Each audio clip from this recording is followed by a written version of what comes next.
Assalamualaikum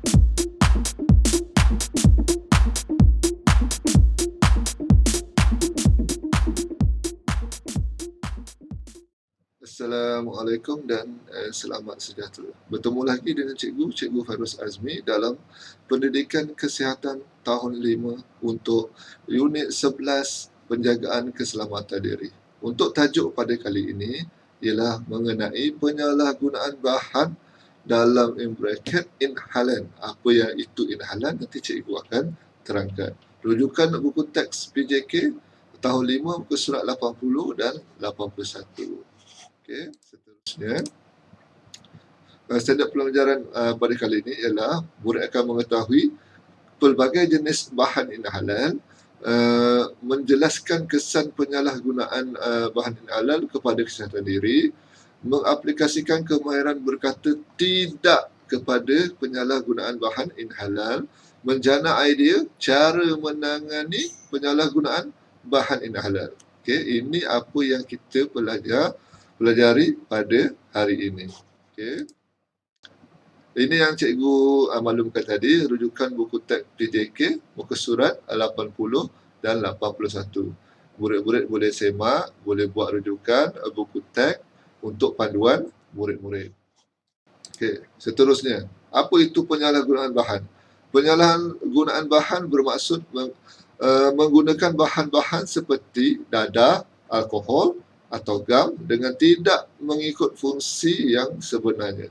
Okey, fungsi habis terus, sama ada dadah, alkohol ataupun gam, ataupun barang-barang yang akan cikgu terangkan sebentar nanti.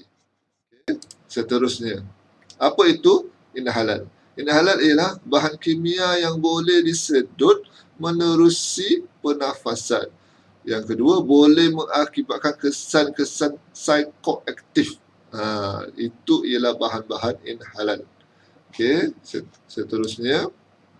Apa itu psikoaktif? Psikoaktif ialah bahan-bahan yang bekerja pada otak sehingga dapat menimbulkan perubahan tingkah laku, emosi, perspeksi dan kesedaran sistem saraf otak. Dia melibatkan otak. Okey. Seterusnya, jenis-jenis barang inhalan. Yang pertama, pelarut mudah merupa. Yang kedua, aerosol. Yang ketiga, gas. Yang keempat, nitrit.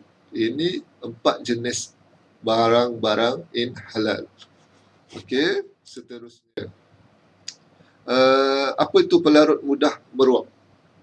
Ia ialah jenis cecair meruap pada suhu bilik, murah dan senang didapati, kegunaan biasa di rumah dan industri. Contohnya, thinner, pembersih cat, cecair dobi, gasolin, gam, cecair pemadam, cecair penanda. Ini semua barang-barang yang mudah meruap.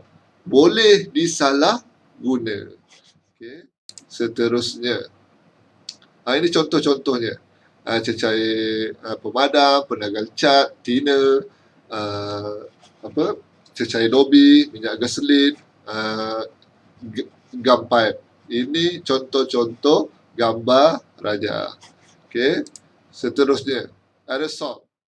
Aerosol ialah cecair yang mengandungi penyembur dan pelarut. Contohnya, penyembur cat, pewangi, penyembur rambut, dan penyembur pelindung fabrik. Ini ialah contoh-contoh aerosol. Okey. Seterusnya, ini ialah gambar-gambar raja bagi penyembur cat, penyembur rambut, pewangi, penyembur fabrik. Okey, untuk pengetahuan murid-murid semua. Seterusnya, gas. Gas pelalui perubatan, contoh ethanol, chloroform, halogenol, nitrous, oksida, logging gas. Digunakan dalam produk di rumah atau perniagaan, contoh pemetik api, butanol, tangki propana dan gas peti sejuk. Ini ialah gas. Okey. Yang ini ialah contoh-contohnya, chloroform, halogenol, ethanol, nitrous oksida. Untuk makluman murid-murid. Okey. Seterusnya, apa itu? Nitrik. Nitrik bertindak dengan mengembangkan saluran darah dan mengendurkan otot. Bertindak merangsang sistem saraf pusat. Digunakan sebagai perangsang seks. Gultik nitrik haram dimiliki dan dijual. Ini untuk makluman murid-murid. Okey.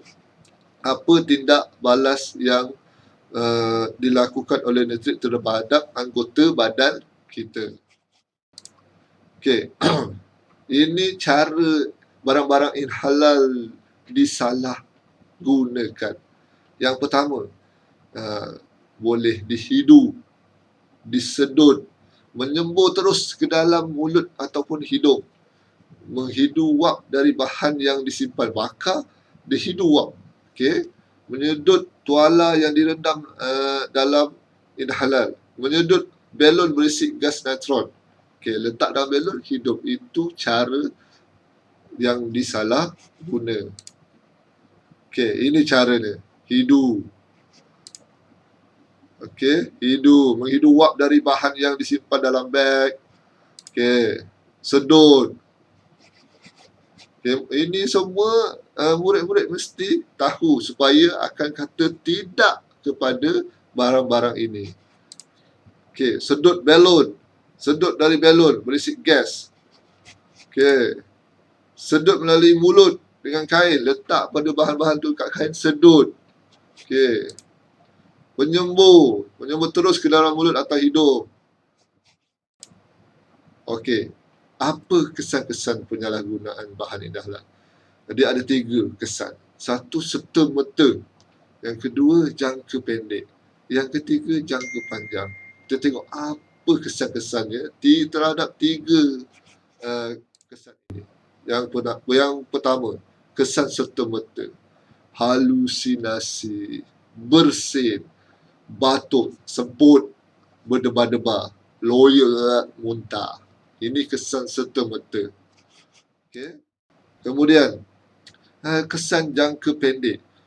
Pening, loya, sakit kepala, keliru, lemah otot, hilang kawalan pergerakan, pertuturan tidak jelas, pengsan, agresif, semut-semut ataupun kebas tangan, kaki, tiada perasaan. Sebab tu boleh bertindak di luar batasan.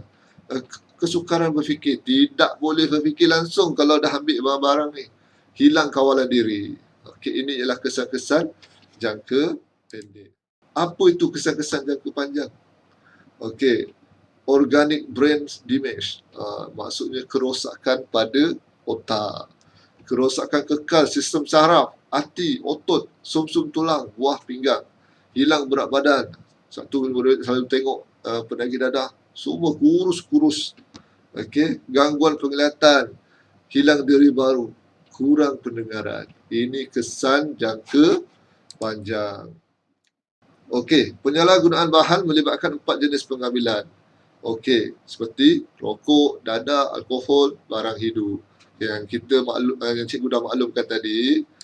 Okey, banyak poster-poster, tip-tip daripada kerajaan, daripada Kementerian Kesihatan. Ini antara salah satu contoh-contoh supaya murid-murid akan kata tidak kepada bahan-bahan ini. Okey, ini adalah contoh yang cikgu ambil untuk tak nak kepada rokok.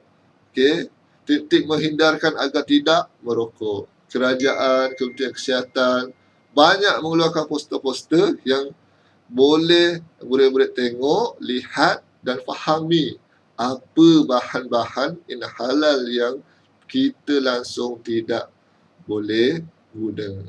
Okey. Okey, ini untuk pengukuran, latihan pengukuran. Murid-murid boleh lukis poster bertemakan penyalahgunaan bahan halal. Cikgu juga masukkan link untuk murid boleh jawab dalam word wall. Tekan saja link tu dalam cikgu punya information nanti dalam YouTube. Boleh tekan dan terus boleh jawab. Okey, sekian. Terima kasih. Jumpa lagi dalam tajuk cikgu yang lain. Assalamualaikum.